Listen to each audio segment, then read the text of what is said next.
Yu Menglong's unreleased song moves the world after his death. A whisper in the noise. Weeks had passed since the night the dark web stream stole the breath from a generation. The internet, once roaring with speculation, had fallen into uneasy silence. Fans around the world kept replaying the same question: why him, and why that way?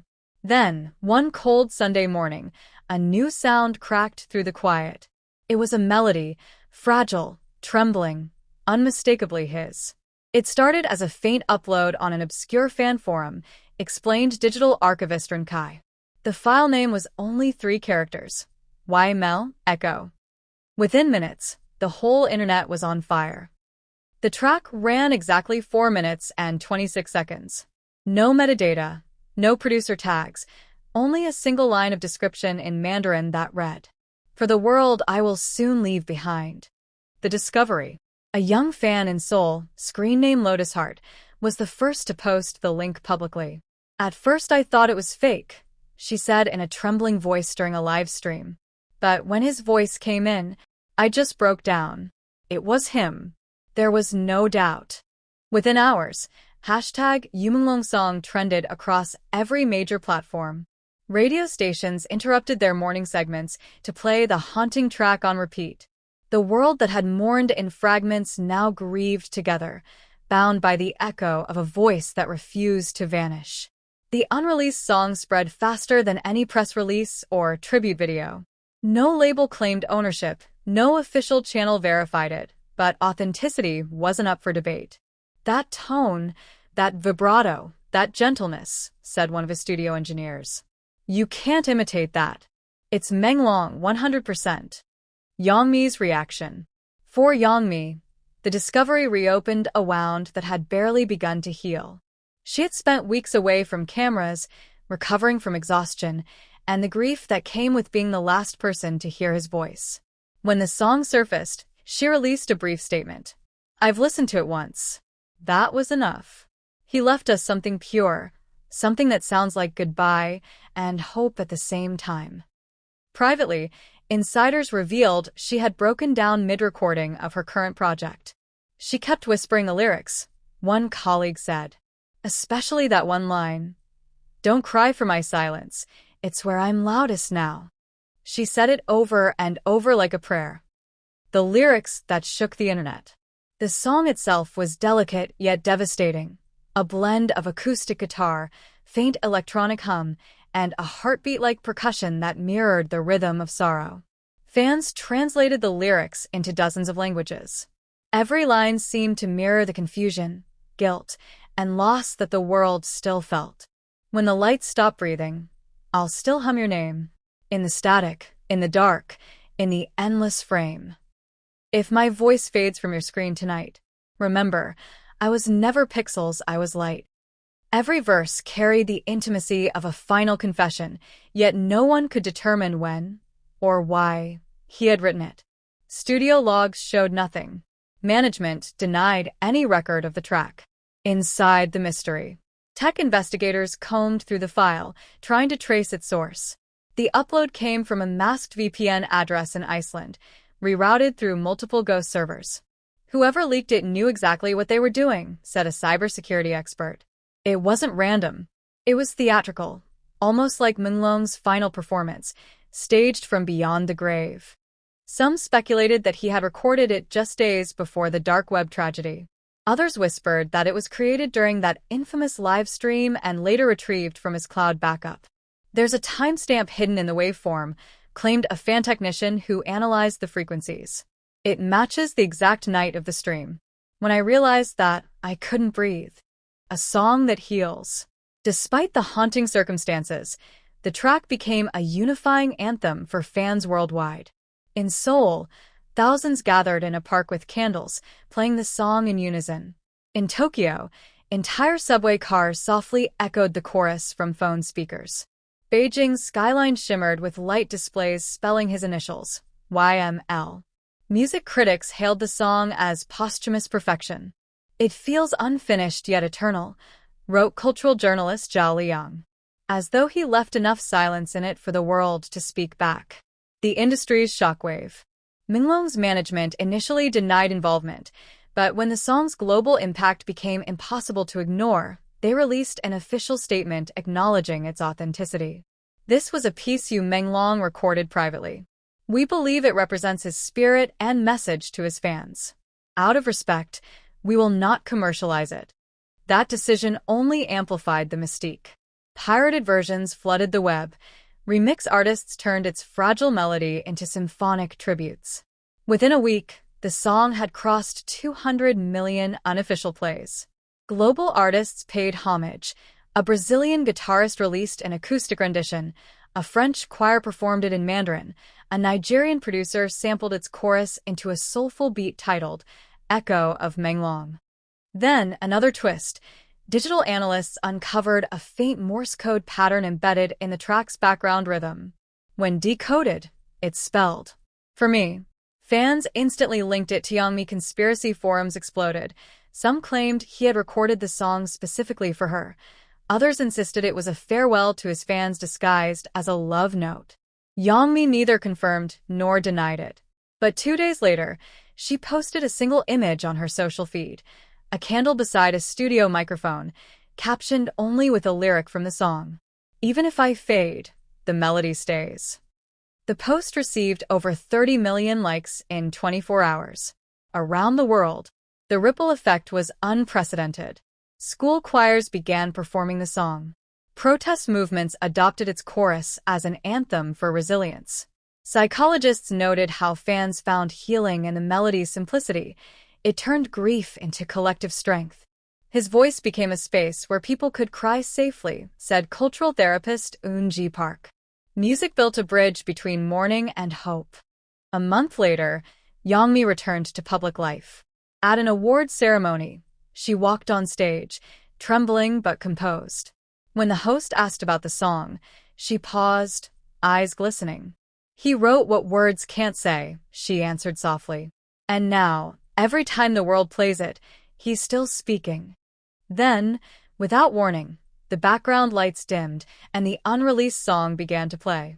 The audience rose to its feet, phones lifted like stars.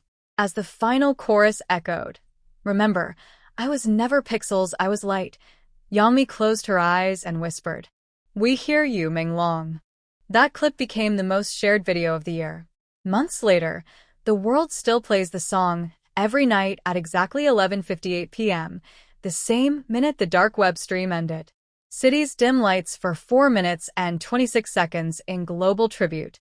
The track that surfaced from nowhere became a monument, proof that even in the aftermath of tragedy, art can resurrect connection. "He left us his voice," said one fan from Manila.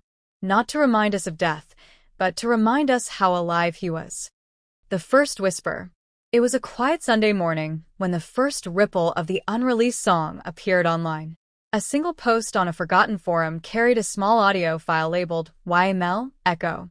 No explanation, no source, just the sound of a soft, trembling guitar picking its first chord. Fans who stumbled upon it immediately recognized the voice, though disbelief kept them from clicking play at first. "I thought it was a fake," confessed Lotus Heart, the sole fan who shared it publicly. "But when I heard him sing, it was like he was right there, breathing in the room with me." The song's melody was hauntingly fragile, each note a whisper between life and memory. The line, "For the world I will soon leave behind," carried a weight that none could ignore. The spread like wildfire. Within minutes, screenshots and clips flooded social media. Fans shared every second, every lyric, analyzing the subtle tremble in his voice, the faint electronic hum beneath the acoustic guitar, the almost imperceptible beat resembling a human heartbeat. "It's Menglong, unmistakably," said one producer who worked with him years ago. "I've never heard him record anything like this. It's private, intimate, like a letter to the world." Fans began watching and listening in groups online, live streaming their reactions. Each play felt communal, yet intensely personal. In Korea, Japan, China, and even as far as Brazil, millions wept together, each connection invisible yet undeniable. Yangmi's private grief. Yangmi learned of the song hours after it went viral. She was alone in a small apartment, away from cameras, away from the public eye, yet the news found her instantly. She put her hands over her ears at first, almost unwilling to hear him again, yet curiosity and longing pulled her back. She cried before she even pressed play, revealed a close friend. Then she pressed it again, and again, repeating a lyric over and over. "Don't cry for my silence, it's where I'm loudest now." She whispered it like a prayer. Her grief was private, but the world could sense it. Every social post, every tribute, every tweet mentioned her name, her struggle, her visible heartbreak. Fans saw her devotion as inseparable from the song itself. Lyrics that felt like a confession. The unreleased track was short, but devastatingly poetic. Fans dissected each line, translating them across languages, searching for hidden meanings. When the lights stop breathing, I'll still hum your name. In the static, in the dark, in the endless frame. If my voice fades from your screen tonight, remember, I was never pixels, I was light. Each lyric seemed to mirror the fan's grief, the sudden loss, the inability to intervene, the haunting memory of the dark web night. It was a confession, a farewell, and a connection all at once. Viral reactions and digital shockwaves. Fans streamed the song on loop. Radio stations interrupted their schedules to play it. Subways in Tokyo echoed with smartphones broadcasting the chorus. In Seoul, tens of thousands lit candles and played it in unison. Digital memorials appeared overnight. Hashtag Yu Menglong song and hashtag Echo of Menglong became global trends. People weren't just listening, said cultural journalist Zhao Liang. They were grieving together, processing together. His song became a space where sorrow became communal. Even the two dogs, survivors of the dark web tragedy, appeared in online posts and fan art, memorialized alongside the song's melody. Tributes poured in from across continents, some in tears, others in pure amazement at the emotional power of a voice gone too soon. The technical mystery. Cyber analysts examined the file obsessively. The upload had no traceable origin. VPNs masked its source. Its waveform contained subtle anomalies, hidden timestamps, faint pulses resembling Morse code. "There's a hidden layer in the rhythm," said one analyst. "It almost feels like he was speaking directly to someone he loved." Theories flooded the forums. Did he record it just before the dark web incident? Was it a message for Yangmi? Or a final gift to the world, prepared in secret for the fans who never could be with him again? Public vigils and emotional gatherings. The first official vigil occurred in Beijing, where a few hundred fans gathered quietly in a small park. Phones glowed as the song played, their soft hums blending with the night air. Candles flickered, shadows danced, and whispers repeated lyrics from memory. "It felt like he was walking among us," said a fan in tears. Even though he was gone, the song made him present.